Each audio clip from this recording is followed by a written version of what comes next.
पर भी सरस्वती का कलम का बरदस्त है, तो आप पर, आपसे, हमसे ये अपेक्षा रखी जाती है कि आप भावावेश में आकर नहीं, भावावेश में आकर बुद्धि मत खोइए और बुद्धि का इस्तेमाल करके अपनी स्थिति को बेहतर। मान लीजिए आपकी समस्या अच्छा है, इनकी समस्या खराब है, अगर अच्छा भी है तो आप भी अपने बुद्धि का प्रयास करके और अच्छा बनाइए। काहे इतना उत्तेजित हो रहे हैं?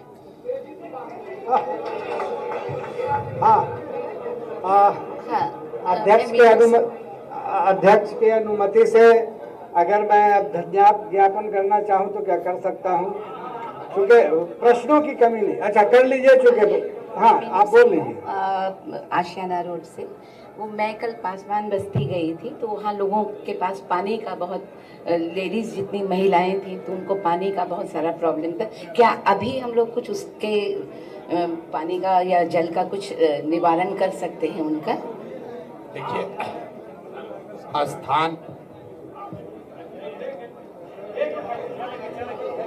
स्थानीय समस्याओं पर लोगों की मदद के लिए हम लोग जन स्वराज यूथ क्लब हर पंचायत में 2 4 बनवा रहे हैं।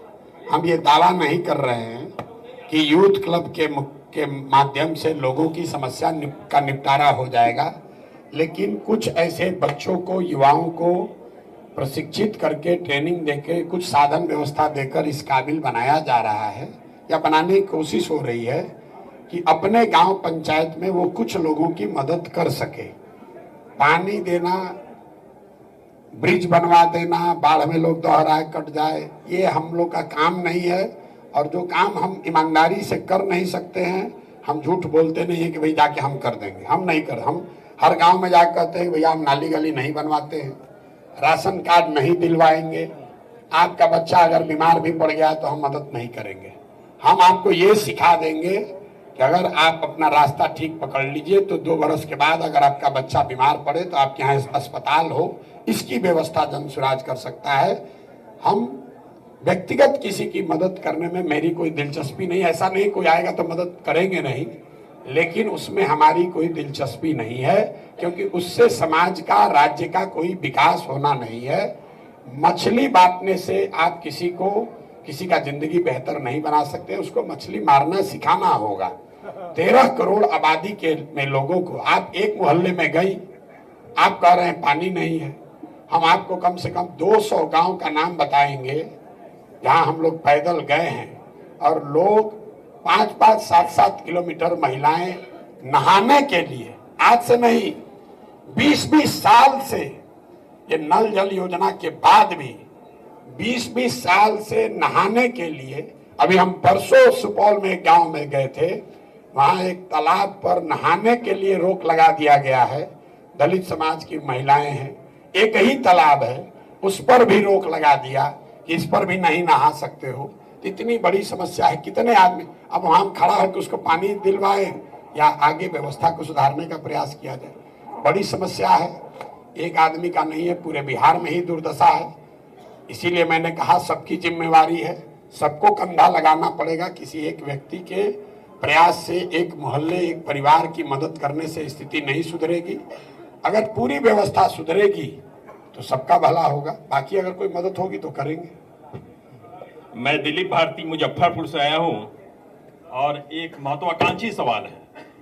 जानना चाहता हूं कि अगर जन स्वराज के विश्वास पर समाज हमारा वोट कास्ट करता है और जन स्वराज के उम्मीदवार जीत के जब असेंबली जाते हैं, विधानसभा जाते हैं और बाद में उनकी जन आकांक्षा लोगों के प्रति बिगड़ जाती है और वो महत्वाकांक्षी हो जाता है, उम्मीदवार निरंकुश हो जाता है, प्रतिनिधि, और हमारा अपमान होता है, अनादर होता है, हमारा विकास रुकता है, उस परिस्थिति में जन स्वराज अब उस जीते हुए प्रतिनिधि पर क्या कुछ लगा? ऑलरेडी जन स्वराज देश का एकमात्र पहला दल होगा जो अपने संविधान में इस बात को लिख रहा है कि 2.5 बरस, आधा टर्म बीतने के बाद, अगर ये आंकड़ा 60 भी हो सकता है, 75 भी हो सकता है, क्योंकि अभी ये चर्चा चल रही है, एक सर्टेन नंबर ऑफ इलेक्टोरेट अगर नो कॉन्फिडेंस मोशन उस आदमी के खिलाफ लाते हैं तो जन स्वराज उसको इस्तीफा देने के लिए मजबूर करेगा।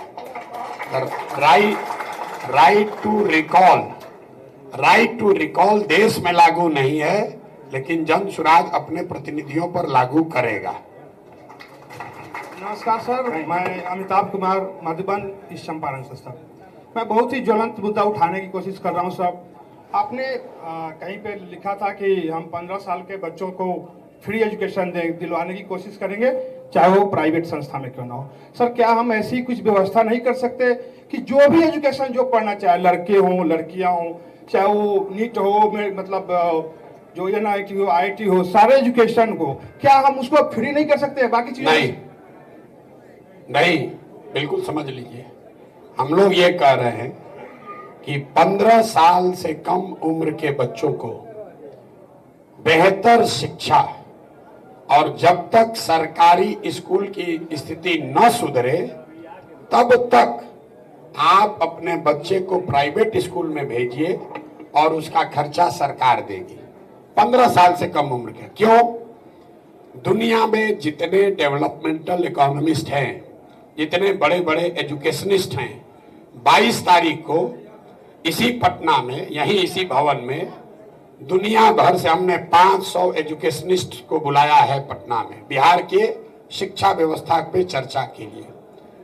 सबका मानना है कि अगर आप 15 साल से कम उम्र में बच्चे को बढ़िया पढ़ा दिए तो आप उस बच्चे में वो क्षमता है, वो कहीं ना कहीं आगे जीवन बना लेगा। सबसे बड़ी जरूरत इस बात की है कि जो व्यवस्था पर बोझ बढ़ता जा रहा है उसको अगर कम करना है तो ये सुनिश्चित करना है कि 15 साल से कम का बच्चा अब व्यवस्था पर बोझ न बने। और वो बोझ कब नहीं बनेगा? जब उसके पास पढ़ाई हो। मान लीजिए हम लोग सरकारी स्कूल में पढ़े हैं, बिहार से ही पढ़े हैं, लेकिन अपने पैर पर खड़े हो गए तो हमको जरूरत नहीं है कि 4 किलो अनाज मिल रहा है कि नहीं मिल रहा है। हम पेंशन वाले में भागीदार नहीं है, हम इंदिरा आवास के दावेदार नहीं है। तो जन सुराज की जो सोच है कि 15 साल से कम उम्र के बच्चों पर पढ़ाई पर इतना खर्चा किया जाए ताकि उसको जीवन भर व्यवस्था पर बोझ ना बनना पड़े।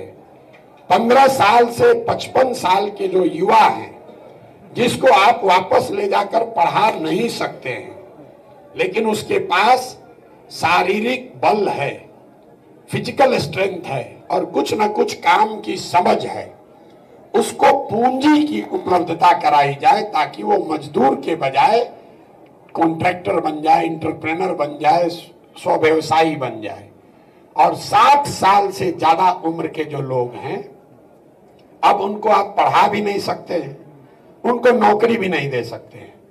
उनके लिए कम से कम 2000 रुपया महीना का व्यवस्था हो जाए ताकि वो कम से कम डिग्निफाइड लाइफ गांव में जी सके। अब जो आप इसका इकोनॉमिक समझ लीजिए, 15 साल से कम उम्र के जो बच्चों की पढ़ाई का खर्चा है, बिहार में पहले से 50,000 करोड़ रुपया हर साल खर्च हो रहा है। ये मत समझिए कि पैसा नहीं है।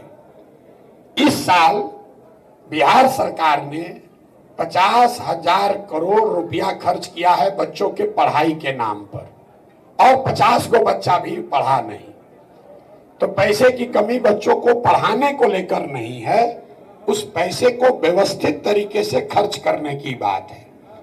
बुजुर्गों को जो 400 रुपया मिल रहा है, अगर जाकर सिंपल मैथ कीजिएगा तो अगर 2000 करोड़ रुपया एक्स्ट्रा सरकार खर्च करे महीने का, तो बिहार में 60 वर्ष से ज्यादा उम्र के हर महिला पुरुष को 2000 रुपया महीना दिया जा सकता है। बिहार सरकार का बजट है 2,46,000 करोड़ इस साल का। 2,46,000 करोड़ में जो सरकार ऑलरेडी पेंशन पर खर्चा कर रही है, उसके अलावा 8,000 करोड़ मोटे तौर पर और खर्चा होगा। 8,000 करोड़ रुपया साल का अगर खर्च कीजिए तो बिहार के किसी भी बुजुर्ग को 2,000 रुपया से कम पेंशन नहीं मिलेगा। और 2,40,000 करोड़ के बजट में 8-10 हजार करोड़ रुपया मुश्किल से 2% पैसा हुआ, 3%। तो 3% पैसा यहाँ के बुजुर्गों के सम्मानजनक जिंदगी के लिए खर्च किया जाए, ऐसी सोच है। जो शिक्षा पर पैसा खर्च हो रहा है उसको और व्यवस्थित तरीके से खर्च किया जाए, और जो युवा है उसको रोजी रोजगार के लिए सरकार के जरिए नहीं, बैंकों के जरिए पूंजी उपलब्ध कराया जाए, मूल सोच ये है। धन्यवाद। आप रहने दीजिए, देखिए प्रश्नों का अंत नहीं है सर, प्रश्न बहुत है। अच्छा अंतिम है ना, ठीक है आप अंतिम। हेलो, मैं राजन प्रसाद सारण जिला निवासी हूँ, शिक्षक हूँ, प्राइवेट स्कूल एसोसिएशन के हम कन्वेनर है बिहार के। बिहार में 691 स्कूल सीबीएसई से मान्यता प्राप्त है। लगभग हम लोग का विद्यालय 1 लाख से अधिक है जो अन्य एडेड प्राइवेट स्कूल है। सरकार की अभी जो रवैया चल रही है प्राइवेट स्कूल के प्रति कि सरकार से मान्यता लेने के लिए इतना काफी दबाव है, जो मान्यता नहीं लेंगे उनको 1 लाख रुपया फाइन, रोज 1000 फाइन। इससे पूरा बिहार के साधारण विद्यालय वाले बहुत काफी चिंतित हैं। आपका प्राइवेट हमारे जैसे विद्यालय के संचालकों पर क्या सोचना है, और आपका जब सरकार, हम लोग की जब सरकार बनेगी जन सुराज, तब हम प्राइवेट स्कूल वालों को किस तरह का आप राहत देंगे, या अभी जो भी यहाँ सरकार हम लोग को मान्यता दिया है, हम लोग बच्चों को पढ़ाते हैं। आप भाषण दे रहे हैं सर, माफ कीजिए आप भाषण दे रहे हैं, आप प्रश्न 1 सेकंड में हो जाए। आपसे हम जानना चाहते हैं। हो गया सर, धन्यवाद। कार्यक्रम के अंत में जिला से आए हुए संवाद सारथी जो विभिन्न जिलों से आए हैं, विचार मंच के तहत बात विचार करने के लिए समय बहुत हो चुका है, इसलिए एक ही मंत्र है, सही सोच और सामूहिक प्रयास। प्रश्नों का, संकटों, चुनौतियों का यही समाधान है। उस समाधान के लिए हम लोग एकत्रित हुए और दिल से, मन से, वचन से हम सारे संवाद सारथियों का आभार, धन्यवाद ज्ञापन करते हैं। साथ में जो पीछे भी हमारे